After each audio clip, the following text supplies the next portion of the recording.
क्या कभी ऐसा हुआ है कि आपने सब कुछ जान लिया, सब कुछ अनुभव कर लिया, प्रेम भी किया, भक्ति भी की, ध्यान भी किया, मौन में भी डूबे, और फिर भी भीतर एक आवाज आई, अब तू नहीं रहा। यही है समर्पण, जहाँ साधक स्वयं को भी छोड़ देता है। समर्पण कोई भावनात्मक पल नहीं है, यह कोई धार्मिक कर्मकांड नहीं है, यह मैं के अस्तित्व का अंतिम विसर्जन है, जहाँ साधक अब साधक नहीं रह जाता, जहाँ मैं कुछ करता हूँ, मैं प्रेम करता हूँ, मैं साधना करता हूँ, ये सब वाक्य अब गिर जाते हैं। अब केवल एक मौन बिंदु बचता है, जहाँ मैं नहीं होता, केवल तू होता है।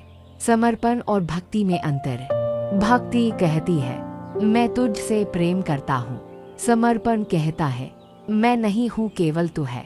भक्ति में प्रार्थना होती है, समर्पण में मौन, भक्ति में आंखें भर आती हैं, समर्पण में केवल आंसुओं का जल रह जाता है, कोई रोने वाला नहीं। क्या समर्पण केवल भक्त करता है?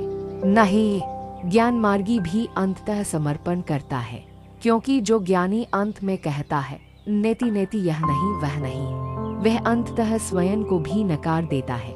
जो रह जाता है वह समर्पित मौन होता है। उदाहरण श्री हनुमान, उन्होंने अपने संपूर्ण अस्तित्व को राम के चरणों में अर्पित कर दिया। राम काज करीबे को आतुर, उन्होंने कभी स्वयं के लिए कुछ नहीं किया। श्री रामकृष्ण परमहंस समाधि में जाते थे, माँ बुलाती थी, तेरा काम अभी पूरा नहीं हुआ। वह लौटते थे क्योंकि वह स्वयं का कोई कार्य नहीं मानते थे। चैतन्य महाप्रभु राधा भाव में इतने लीन कि स्वयं को भी भूल गए। प्रेम में रोए नाचे पर सब ईश्वर के लिए। भगवद गीता में श्री कृष्ण अंत में अर्जुन से कहते हैं, इस सर्वधर्मान् परित्यज्य मामेकं शरणं व्रज, इस सब कुछ छोड़ मेरी शरण में आ जा। यह समर्पण का अंतिम रूप है। यहाँ ज्ञान, धर्म, कर्म सब कुछ छोड़ देने की बात है, यहाँ तक कि अपना भी छोड़ देना है। समर्पण कैसे घटता है? यह कोई योजना नहीं है, यह साधक की परिपक्वता की अंतिम झलक है।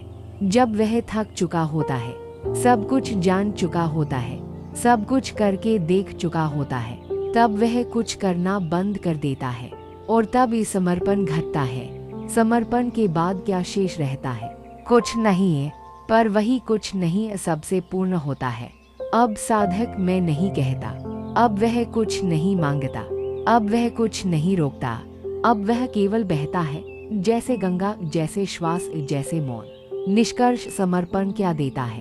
कुछ भी नहीं है, पर वह सब कुछ छीन लेता है। आपका मैं, आपकी पकड़, आपकी योजना, और जो छीनने के बाद बचता है वह परमात्मा होता है। अंतिम पंक्तियाँ। समर्पण वह द्वार है जहाँ साधक खड़ा नहीं होता, जहाँ केवल चरण होते हैं, और वह स्वयं उन चरणों में गिरा होता है। यह प्रेम का अंतिम रूप है, यह ज्ञान का मौन है, और साधना का निष्कर्ष। जहाँ मैं मिट जाए वहीं ईश्वर प्रकट होते हैं, वही होता है पूर्ण समर्पण। ओम तत्सत।